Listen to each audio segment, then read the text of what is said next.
And hello and welcome to another episode of the Young Tongues podcast. My name is Barbara Fountain and I'm the founder and CEO of the Young Tongues, a peer-to-peer support group for young tongue cancer patients around the globe.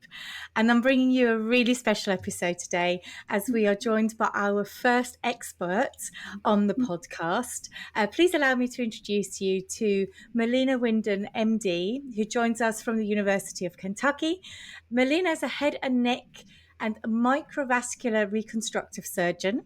Her professional interests include public health and the epidemiology of head and neck cancers, particularly those linked to HPV. And I'm so glad I was able to pronounce that without getting my tongue twisted. Did great. Melina, welcome onto the podcast. It is so lovely to have you here. As Thank with you. all our guests, we always like to get to know the person beyond the cancer or beyond the doctorate in your situation. So, can you give us a little introduction? Who's Melina, and what is it you do? Yes, of course. First of all, Barbara, I'm so honored to be here. Thank you so much for having me. I've really been looking forward to this, and I think what you're doing is amazing and so incredibly valuable.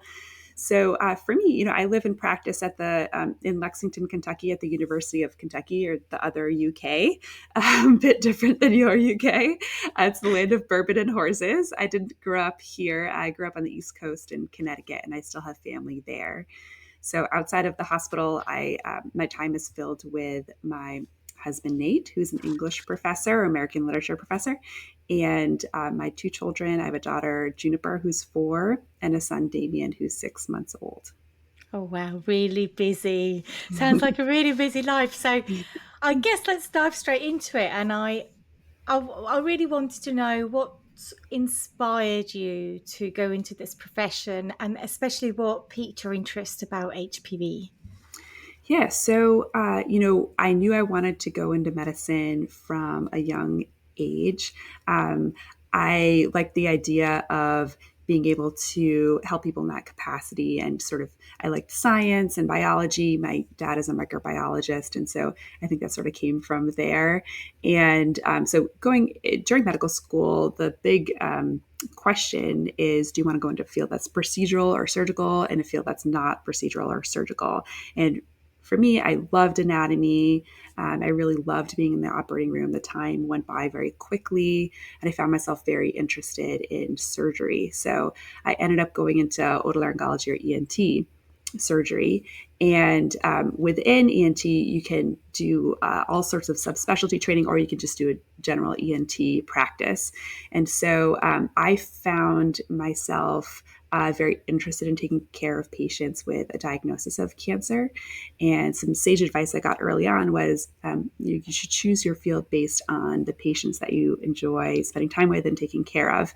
And so that was very true for me. And then you should also choose a field where you really enjoy sort of the what you're doing during the day, the long working hours. And I really do enjoy the surgery. So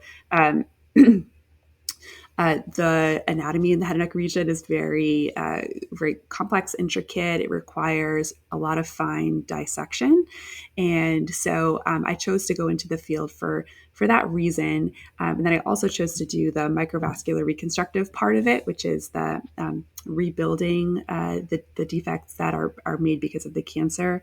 Taking a portion of the arm or the leg or the back, as many of your listeners are very familiar with, and reconstructing the defect that we've made by taking out the cancer. That is a special area of training, requires an additional year of training, and I liked that aspect because it's very challenging, and it requires a lot of thought about the right sort of flap to use in that donor site, and the consequence to the patient. And you're able to do this to restore function for a patient in a way that others aren't necessarily trained to do. So I really enjoy that aspect of it as well.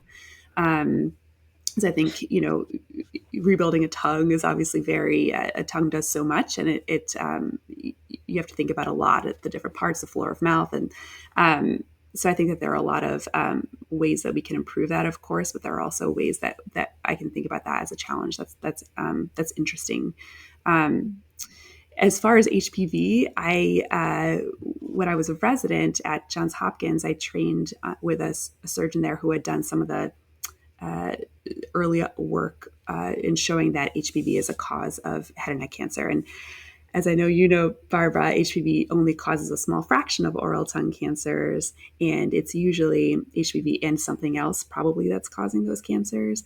But for oropharyngeal cancer, which is a cancer of the tonsil and the very back of the tongue, the majority of those in the United States and worldwide are actually being caused by HPV. And that was recognized only a couple decades ago.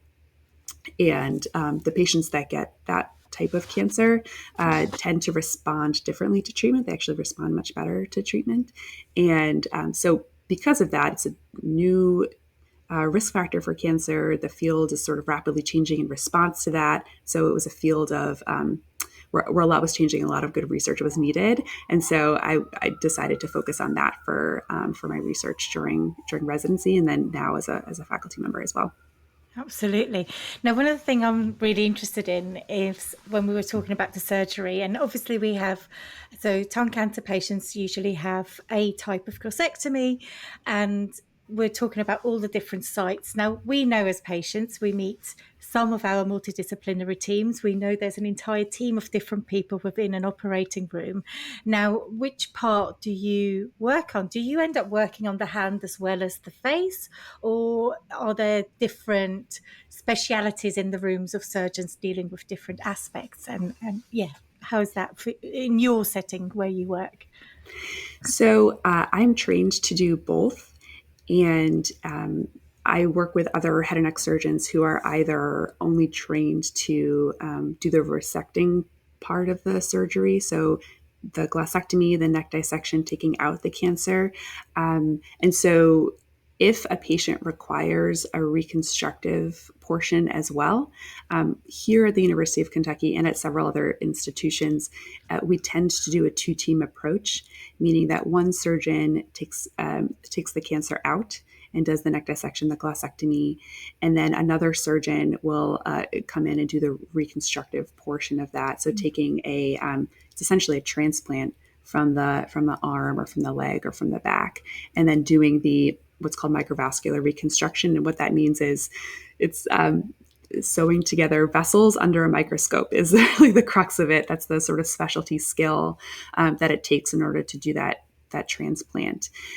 There are some institutions where there's just one surgeon doing both of those, and it really just depends on the practice pattern and what works best for the practice and the setup in the OR. For us at the University of Kentucky, we find that having a two-team approach, meaning one surgeon takes out the cancer, another surgeon comes in and does the reconstruction, tends to decrease the time in the operating room, the time under anesthesia.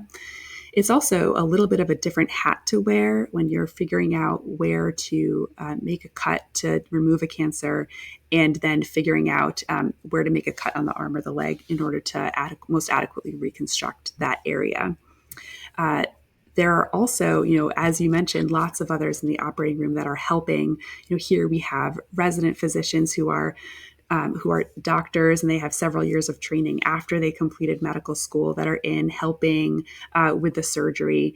And then at other institutions, we don't have a fellow here, but at other institutions, they'll have what's called a fellow, which is somebody who has already completed their post-medical school training. So they've completed their 5 years of residency, and they've chosen to do additional training.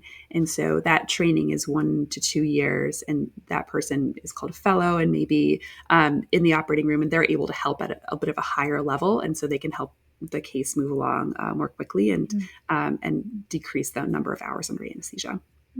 It's really interesting because obviously I come from it from a UK perspective, and I know we have different names for different people and different professions. So it'll be really interesting. And I know in the future we'll be having a surgeon come in from Britain, and it'll be great because I'll bring up all these words and say, right, who's who?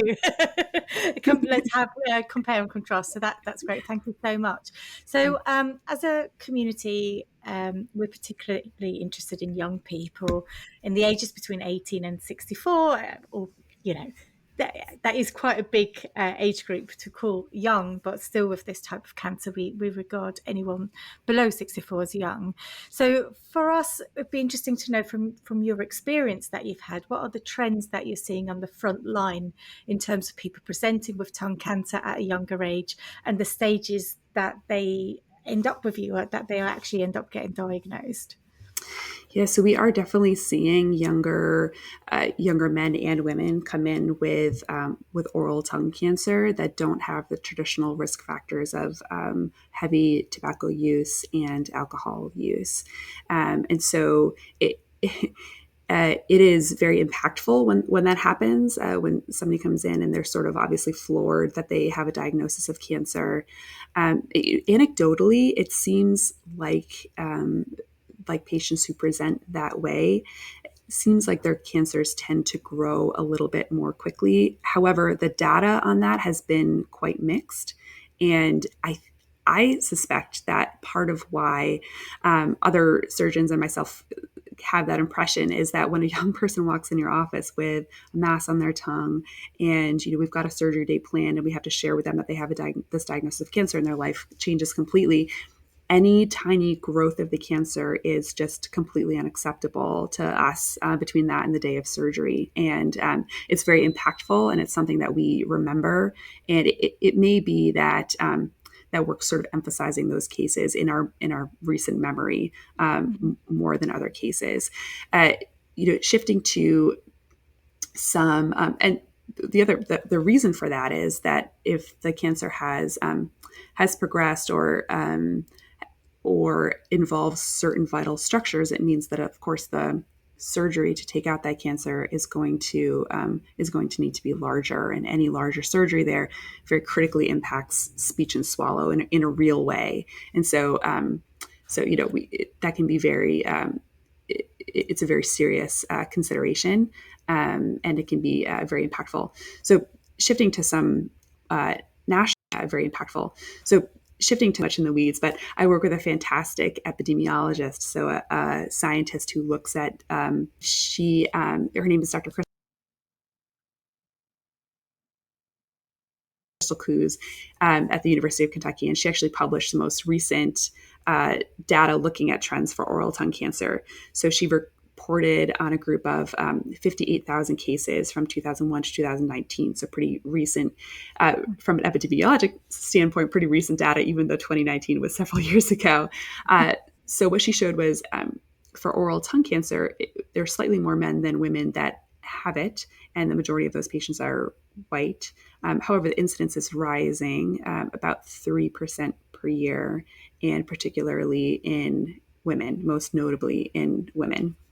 And that analysis actually did look at the rate of what's called regional disease. So they looked at the percentage of patients that had disease spread to their lymph nodes already by the time they came in for their diagnosis. And the rate of that is actually going up as well over time. And so to me, that means that there may be some truth that there is some more aggressive features to this demographic, meaning that people are presenting at a more advanced stage. It could be. Go ahead. I was going to say, and this is based on US health data, so This is based in the United US. States. And sorry, I'm going to quiz you a bit now. If you don't Oh, know the no. answer, it's fine. I always find it quite interesting when I get presented with data like that. And I must admit, I've been exposed mostly to UK-based data sets. And the trouble I have is to identify age groups within it. And how the trends are within the different age groups, because they quite often aren't included. So the ages aren't included. Male female split we seem to have quite often in data. And the other thing was what I find quite interesting, that HPV positive and HPV negative cancers aren't within that split as well, because we know we know that there's been an increase of oropharyngeal and base of tongue cancer by HPV, driven by HPV. Mm-hmm. And sometimes in these data sets, cavity tongue cancer or oral tongue cancer, as you call it, isn't split from base of tongue and oropharyngeal. So Mhm. it's really hard to then see if there are any trends within the HPV negative tongue cancer community and younger community. Because Yes. for us as a community, as a growing community, and I mean growing by exponential numbers on a global basis, we just see this on the front line because of the amount of memberships that goes up. Mm. And anecdotally, the only thing we know is that we hear the same story over again of people getting delayed in diagnosis because they are not being heard by their primary healthcare Mm. professional, so their GP or dentist, and aren't getting a referral quick enough. But it's really interesting if there might even be another reason why the stages. Why someone might be diagnosed at a later stage, which isn't caused by a delay in diagnosis, but maybe more has to do with the makeup of the actual tumors and how they Mhm. are developing. So it's really interesting, but it's also trying to understand this information and how it's broken up, and if it's representative of the entire tongue cancer community or oral cancer community, or if it is specific to young people. Yes, you're already an epidemiologist. This is looking at these huge data sets is helpful to be able to look at trends, but you're absolutely right. There are inherent issues with all data. It depends on who's putting the data entry into the cancer registry, and so there are large grains of salt with all this data. This data specifically looked at well, they looked at all ages, but they were particularly looking at defining young as under 50 years of age. And then there have been other breakdowns of age. I know the seminal paper for this by Dr. Patel was between from ages 18 to 44 was considered young. And then there are others that use 45 as an age cutoff. So it, but the rates that I was citing to you are for age under 50. You also bring up another issue, which is an issue of misclassification. So the oropharynx is comprised of the tonsils, which you think about kids getting their tonsils out. You see them in the back of your throat if you have them, and the very back of the tongue. So not the part of the tongue that you can see, but the tongue that if you put your finger way, way back and your taste buds start to get a little bit more lumpy, bumpy, that's your base of tongue. And sometimes when somebody comes in with cancer of their tongue, it's hard to tell if it started in the base of the tongue or in the what I call the oral tongue, the tongue that moves, the anterior 2/3 of the tongue. And those are actually separate because the tissue that is in the very back of the tongue, at the base of tongue, is called lingual tonsillar tissue. So it actually is a different type of tonsil. It's lymphoid tissue. If you look at it under the microscope, the way that the surface looks is very distinct and different. And so those are actually separate. However, it can be challenging to determine if a cancer came from the anterior 2/3 or from the back. And so there's an issue of misclassification where I think that sometimes when you're looking at oral tongue cancer in a database, some base of tongue is going to sneak in there. Mm. And so, and the majority of that, like 95% in some regions of the United States, is caused by HPV. Mm. And so that's why some studies may attribute the rise in oral tongue cancer to HPV because it's a misclassification issue. But again, unless you have a very specialized pathologist who's taken a really good look at that one tumor and decided, no, this is actually base tongue, or no, this is oral tongue, it can be hard to make that distinction. Mm. But looking at oral cavity in general, like as you know, it's a small subset that's caused by HPV, and we don't see that difference, that huge difference in response to treatment. It's not like those with HPV positive oral tongue cancer are extremely responsive to radiation therapy like we're seeing with the oropharynx. Mm, mm. This is so interesting. Thank you so much.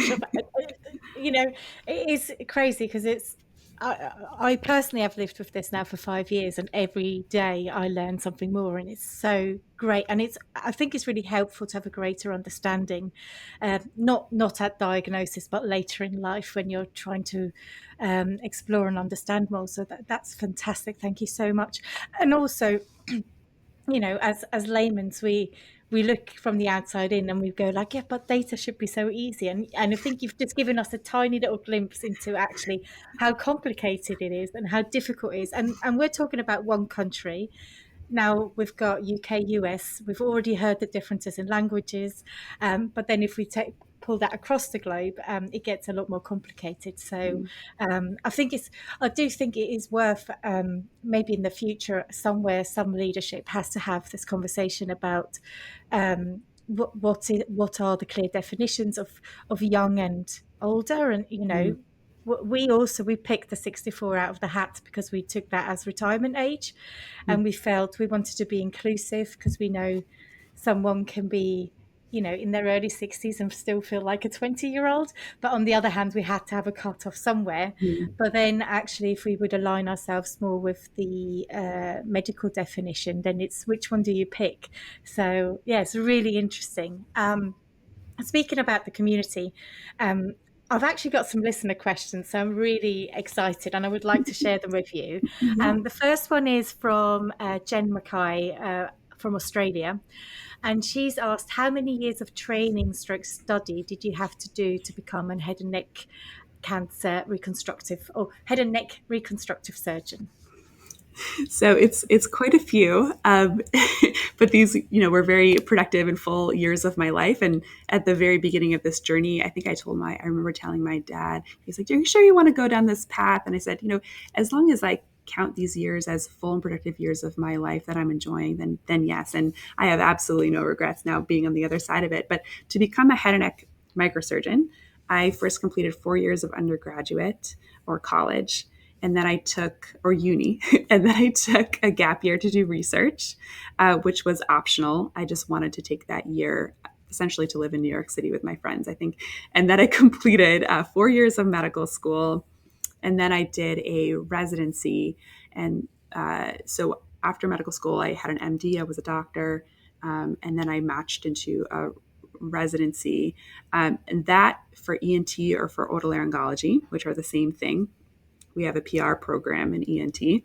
Um, but for that, that's 5 years of training. For me, I took 7 years because I did a 2-year research fellowship in the middle of that. And then after that, I knew that I wanted to become a head and neck oncologist. So I took one additional year of fellowship training. And during that year, I did a lot of free flap surgery. So I did the microvascular reconstructive training portion. Wow. I mean, firstly, you look way too young to have done all this training. Thank you. Secondly, you had a family at the same time. Mm-hmm, mm-hmm, Wow, that's incredible. Like, oh, I'm in total awe. And I know I join with the community in saying that we all love our surgeons. There is no such thing, and we all always go like, wow, they're so super intelligent humans. How did they get there? Because they're all like our heroes. But That's also, really sweet. I think it's also like important to remember, like you've dedicated. It's a lifelong dedication. Let's be honest here, and you do also you're also human, have family and your own interests. So Mhm. no, thank you is what I'm saying. Thank you. Um, Yeah, thank you. so we have another question from Elissa Haven. She says, "My surgery was 11 hours long. While only expected to be 8 till 10, how does a surgeon like this prepare for a surgery that essentially lasts the whole day?" Yes. So, I mean, it's years and years of training to be able to have the physical and mental capacity to do that.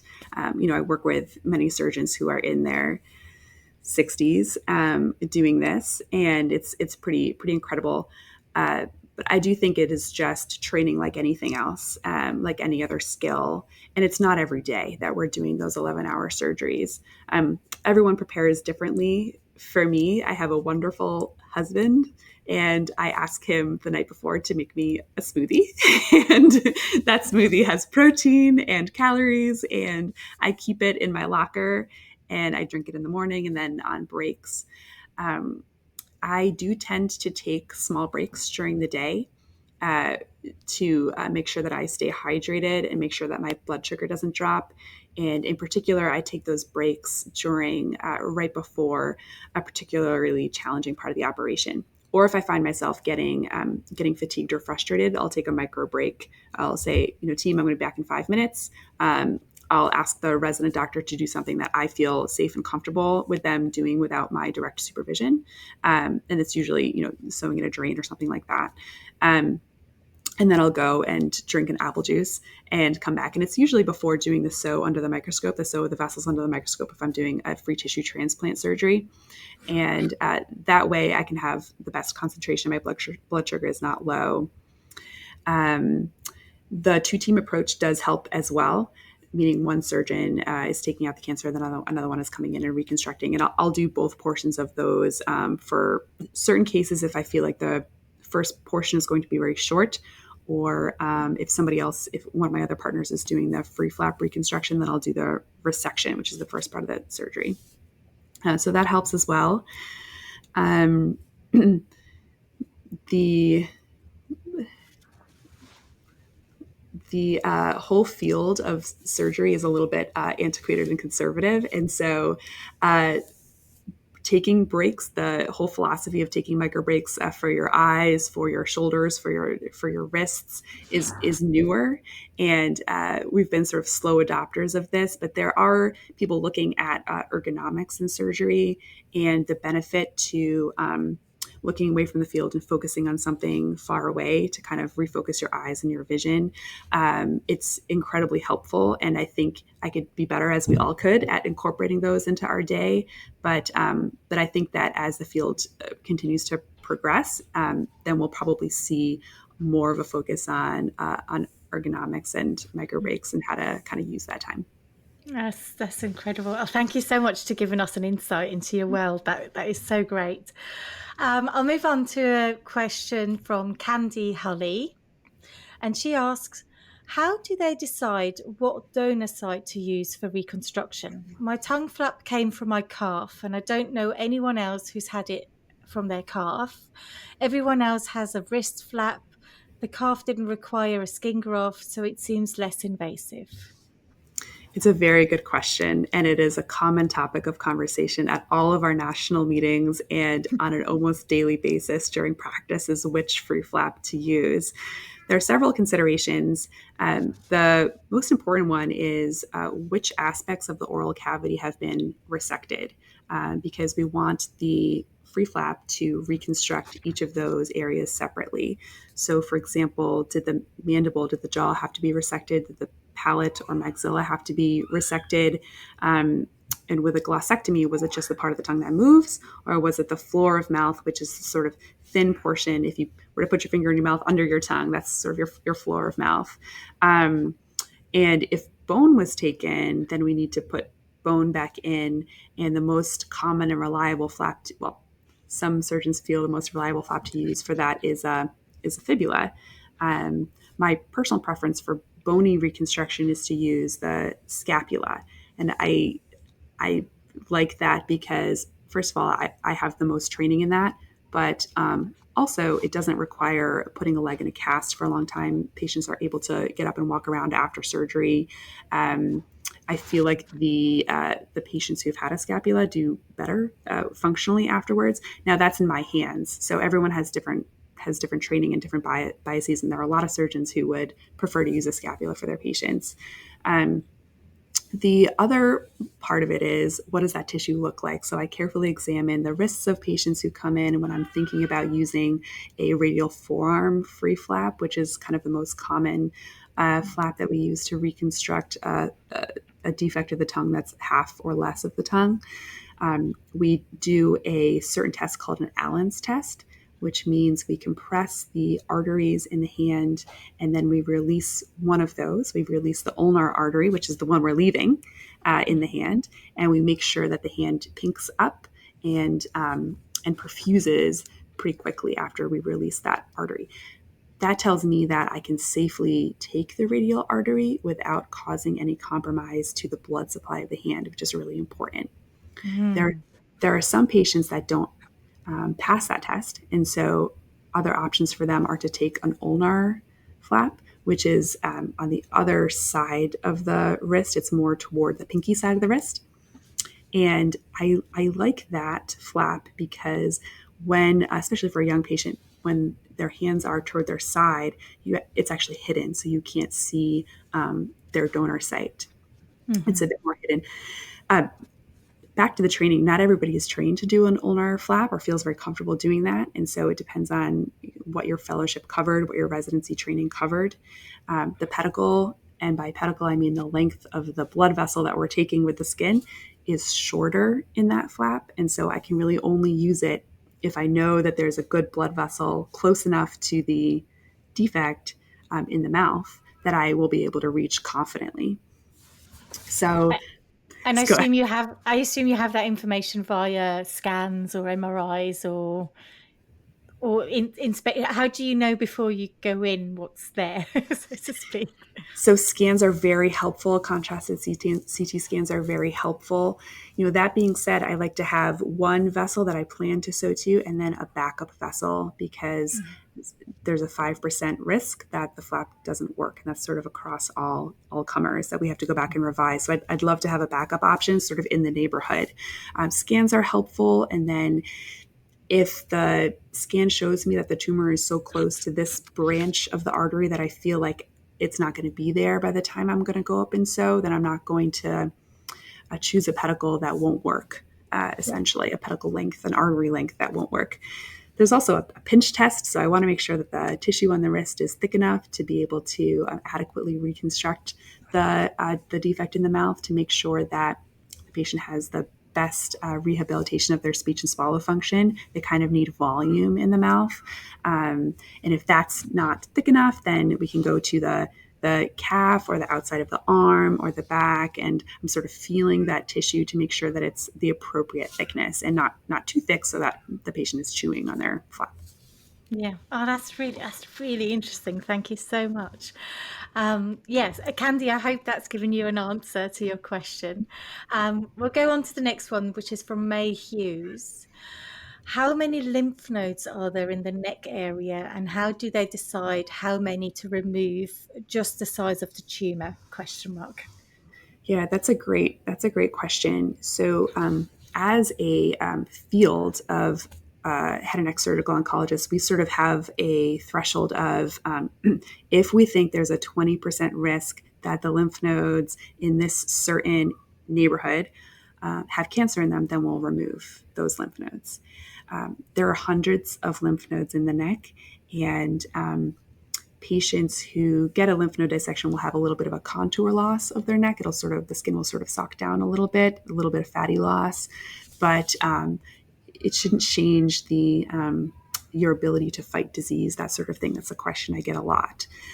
People have very different numbers of lymph nodes in a neck, and we can sort of tell sometimes when we're doing a neck dissection, we say, oh, the lymph node yield of this pathology report is going to be very high, or this is going to keep the pathologist busy counting and looking at all these lymph nodes. A lot of it is just sort of genetic. Some people just tend to have a lot more.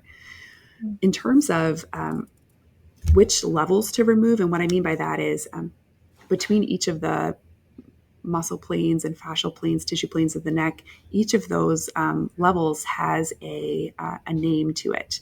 We call it level 1, level 2, level 3, level 4, level 5, level 6. And we have lots of data over several years and multiple studies showing that if a cancer is located in one area, then that cancer is going to drain, so to speak, to these nodal levels. So it's a bit predictable.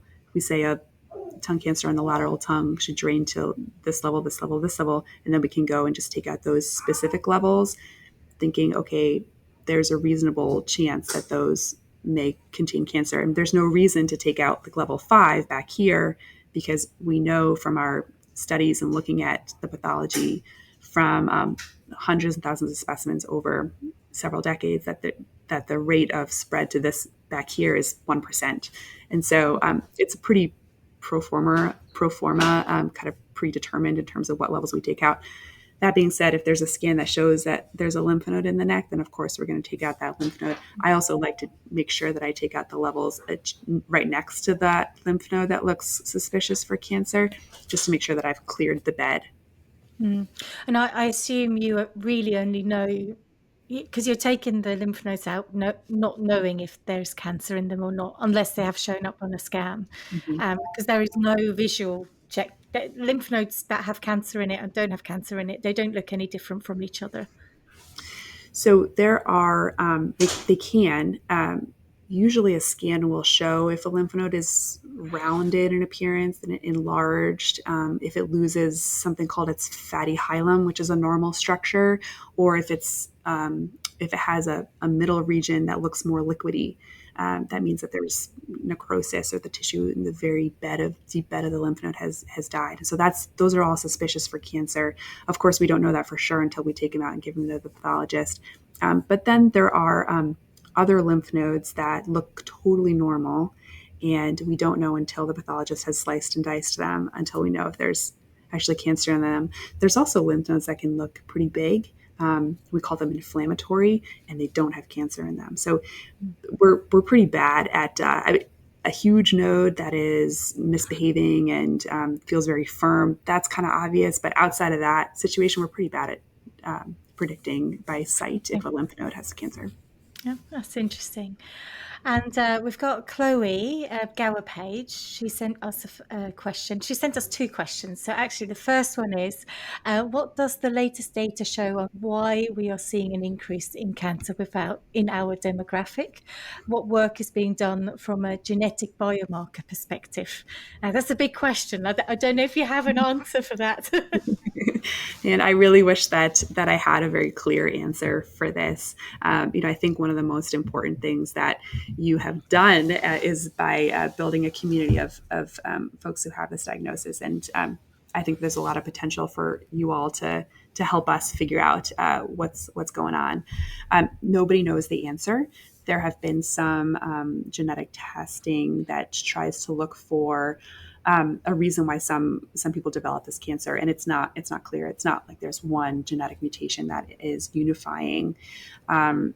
We do have genetic data from the actual tumor specimens themselves, and tumors, young tongue tumors, tend to have less genetic mutations in the tumor itself compared to tumors that are typically tobacco related, smoking related.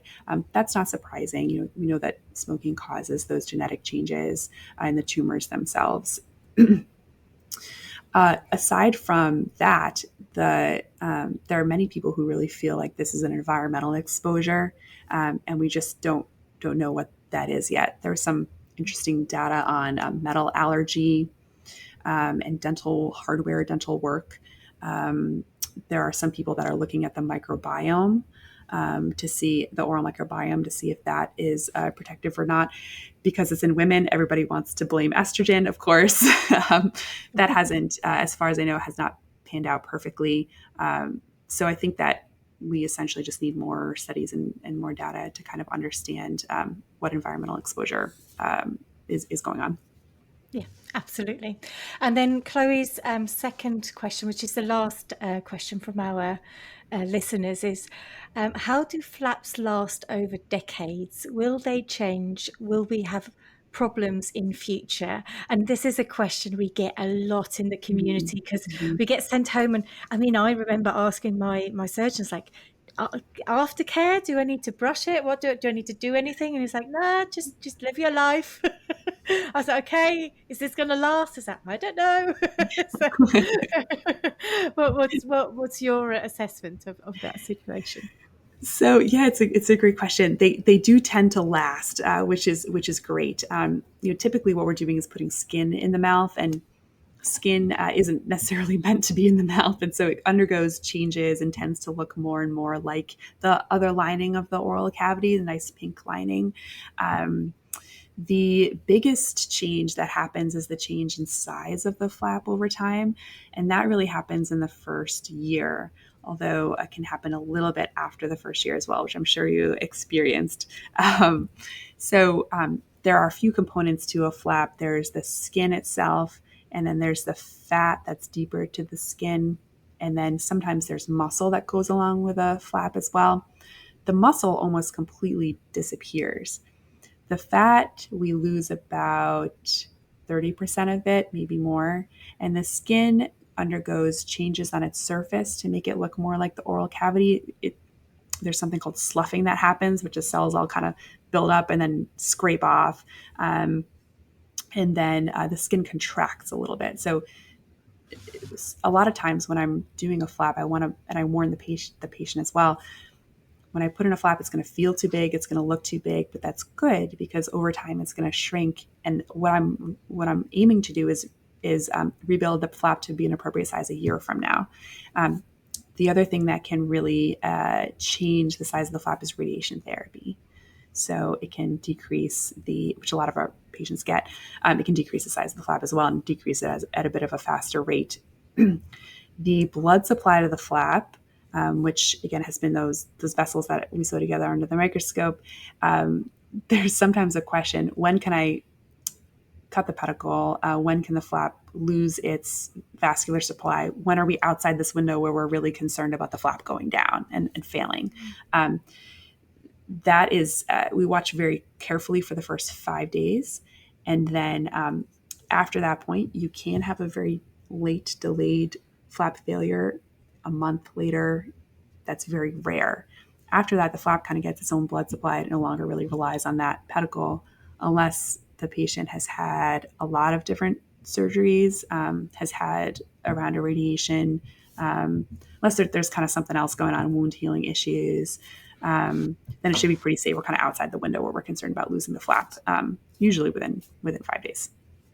Amazing. So, yeah, so I guess for us, it was more like we are getting these flaps in our 20s and 30s.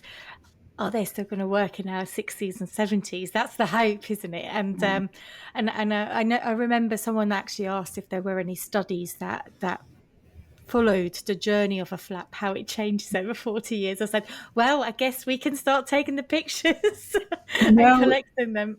you should. That would be a fantastic study. I have not seen that data. I mean, I have seen patients that had their flaps done, decades ago that came in, and besides looking a little contracted because of that initial decrease in volume, they're still working and doing well. I wish we had a better solution for the hair that can grow inside the mouth. Radiation usually takes care of it, but yeah. Although with the hair, we've had many people report back that it actually starts dropping out a year or two after. So whilst uncomfortable to start off with, it seems for the majority of people, it seems to be something that takes care of itself. I don't know how, but there we go. And the other thing that has come up a few times is the colour of the flap. And we had someone, bless her, she came on and she was quite a while out, so maybe 1-2 years like after operation. She said, I woke up and my flap, which has always been white, has turned pink. Is this normal? Help. Oh my god, like proper panic. And we're like, well, some of us have pink flaps and some of us have white flaps, and some of it have transitioned within like the first weeks and months. Mhm. She did go and see her team and it was absolutely fine. But I I can also imagine if that happened to me, it would freak me out as well. So I guess the question is why do some people they turn sort of red again or pinkish and others they stay white? Is that with the skin structure or is it just on an individual basis? I think it has to do with the thickness of the dermis, the superficial skin layer. I would anticipate if that's pretty thin, then the sloughing of the top layer of the skin would make it look more pink after that process had completed. But for folks that have thicker skin, and that has to do kind of with where it's taken to. The forearm has really thin skin, the outer of the thigh has really thick skin, the back has pretty thick skin. Then you don't quite get down to that layer. And I think it's just probably the characteristics of their own skin color as well. Yeah. We talk about color match, and a lot in this field, and we talk about it more for patients that have a big skin cancer where we need to put a paddle on the outside and we want to make sure that the color matches the rest of the face. And there are sort of techniques that we use to try to make that color match work better.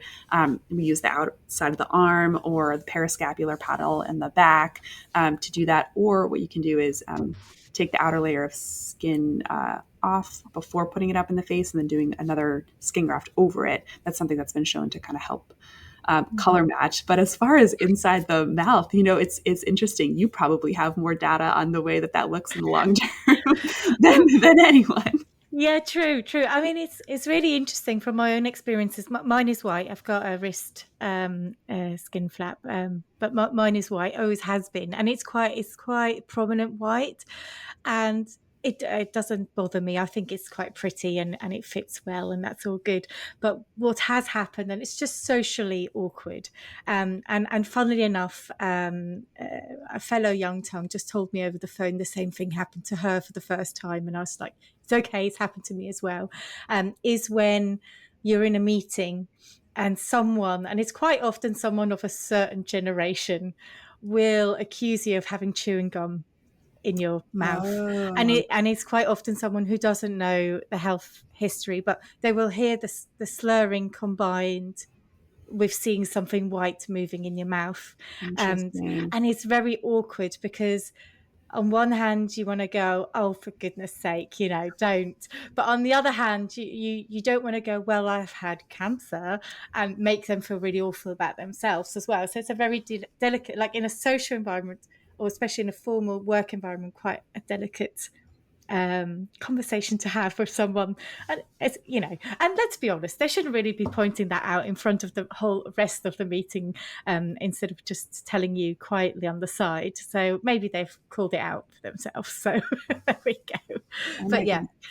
Yeah, yeah, these are that things that I'd does. never even thought about or considered. It's just so Mhm. interesting to have a kind of a rich patient perspective where I can understand all the different nuances and ways. Because I don't want to say traditionally because I've only been in practice for a couple of years, but the patients that we see with head and neck cancer, or would have seen a few decades ago, are very different than some of the younger patients that are coming in today. And when patients come in that are so high functioning, you have a different, I guess, interpretation of the hit to your function. I mean, you're still working, you're still conversing, you're still socializing. It's I guess a bit more active, and not to say that some of our older patients are not like that as well, but um, the detriment to your function, I think, is essentially bigger because you started at such a high level of function, and because folks in your demographic are used to having this high level of function. So I don't know. I think that there's a lot we can do to kind of meet that demand, especially in terms of the reconstructive surgery portion of things, to understand how we can best not just rehabilitate your speech and your swallow, but also some of these cosmetic things, and take that into account. Yeah, absolutely. Thank you. Now, we're just to finish up. Firstly, thank you so much for joining me today, Melina. Really appreciate it. But I want to finish with a final question. And I wanted to ask, what do you see as the biggest challenge for the future when it comes to treating and improving outcomes for young cancer patients? But I also want to end on a hopeful note and ask you, what gives you the most pleasure?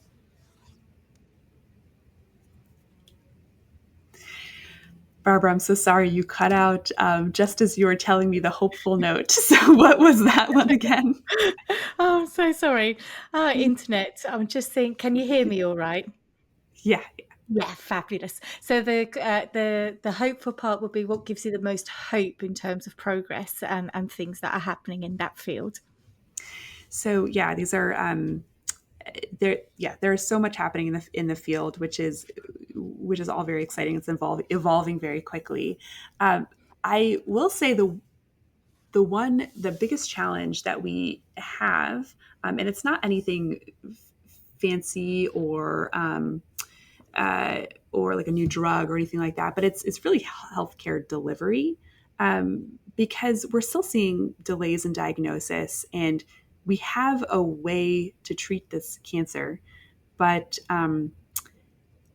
helping our community of providers, even outside of ENT, so dental hygienists, dentists, primary care physicians, understand that this is happening and that a mass in the tongue, persistent pain, persistent ulceration needs to be referred in a timely fashion and evaluated and taken seriously.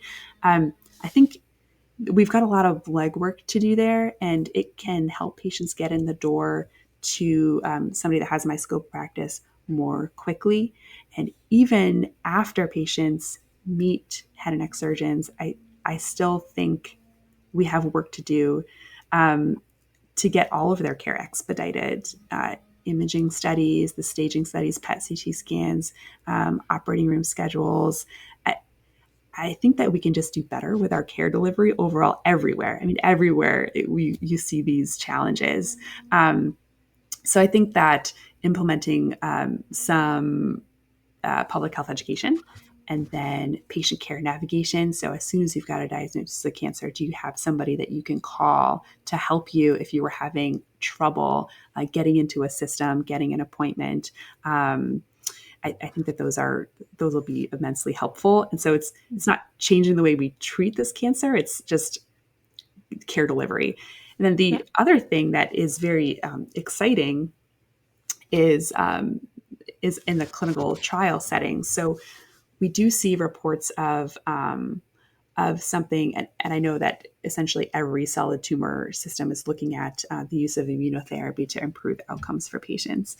So we have some reports of chemotherapy being combined with immunotherapy, which is a different type of chemotherapy that helps your immune system fight cancer, being given to patients before surgery.